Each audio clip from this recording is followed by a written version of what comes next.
6,000 કરોડનો કૌભાંડી ભાજપનો કાર્યકર ભૂપેન્દ્રસિંહ ઝાલા ગાયબ થયા।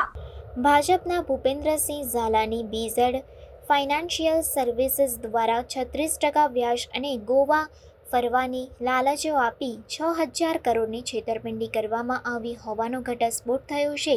ભાજપના નેતા ભૂપેન્દ્રસિંહ ઝાલા બીઝેડ ફાઇનાન્શિયલના CEO છે અને હાલ ભૂગર્ભમાં ઉતરી ગયા છે। તેમનું બોલિવૂડ એક્ટર સોનુ સૂદ દ્વારા સન્માન પણ થઈ ચૂક્યું છે। માત્ર એટલું જ નહીં, સોનાનો તાજ પહેરવાથી લઈ લેક્સસ અને લેમ્બોર્ગિની જેવી લક્ઝુરિયસ કારના શોખ ધરાવે છે। પોલીસના દરોડાના પગલે બીઝેડ ગ્રુપના CEO ભૂપેન્દ્રસિંહ ઝાલા સહિત એજન્ટો ભૂગર્ભમાં ઉતરી ગયા હતા, જ્યારે 2 બેંક એકાઉન્ટમાંથી ₹175 કરોડના ટ્રાન્ઝેક્શન મળ્યા છે। CID ક્રાઇમના અધિકારીઓનું કહેવું છે કે થોડા સમય પહેલા અમને એક નનામી અરજી મળી હતી, જેમાં બીઝેડ ફાઇનાન્શિયલ સર્વિસ અને બીઝેડ ગ્રુપના CEO ભૂપેન્દ્રસિંહ પરબતસિંહ ઝાલાએ ગુજરાત તેમજ રાજસ્થાનમાં ઓફિસો શરૂ કરી હતી, જ્યાં એજન્ટોની ચેઇન ગોઠવીને રોકાણકારોને ફિક્સ ડિપોઝિટ 3 વર્ષમાં ડબલ કરી આપવાનું કહીને તેમજ રોકાણ પર માસિક 3% વ્યાજ આપવાની લાલચ આપીને રોકાણ કરાવવામાં આવ્યું હતું।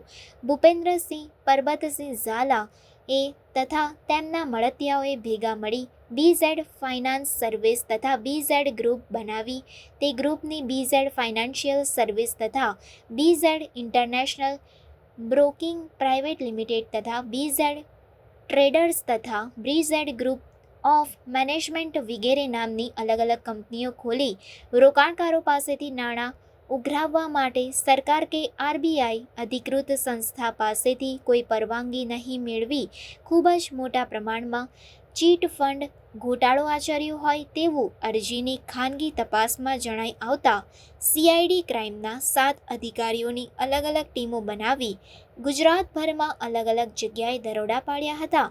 CID ક્રાઇમની ટીમ ગ્રોમોર શૈક્ષણિક કેમ્પસ પહોંચી અને તપાસ હાથ ધરવામાં આવી હતી। ગ્રોમોર કેમ્પસને બીઝેડ ગ્રુપના સંચાલકે 1 વર્ષ અગાઉ જ ખરીદ્યું હતું।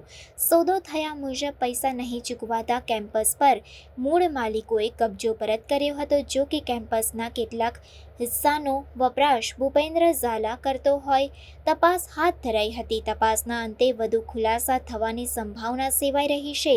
ગ્રોમોર કોલેજ તથા શાળાના પ્રિન્સિપાલ સહિતના વહીવટી સ્ટાફને હાજર રખાયો હતો। સ્ટાફની હાજરીમાં જ કોલેજ, શાળા, હોસ્ટેલ સહિત વહીવટી ઓફિસમાં મહત્વના દસ્તાવેજો અને અન્ય શંકાસ્પદ વસ્તુઓ મળવાની આશંકાએ સર્ચ હાથ ધરાયું હતું।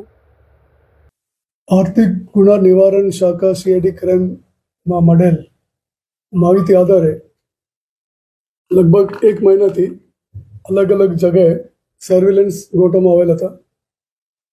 એ આધારે ગઈકાલે ગાંધીનગર,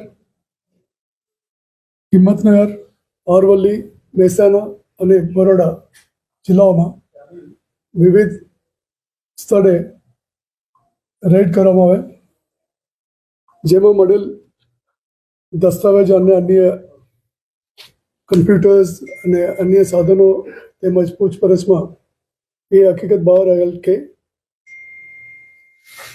BP ઝાલા તેઓએ બીઝેડ ફાઇનાન્શિયલ સર્વિસીસ નામના એક સંસ્થા ચલાવે છે। એ કોઈ અધિકૃત સંસ્થા નથી।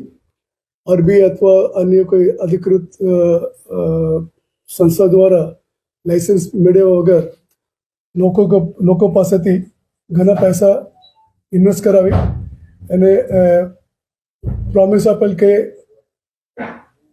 મહિના 3%થી લઈને। પ્રાર્થના સંદેશ ન્યૂઝની તમામ લેટેસ્ટ અપડેટ્સ માટે ચેનલને હમણાં જ લાઇક, શેર અને સબસ્ક્રાઇબ કરો।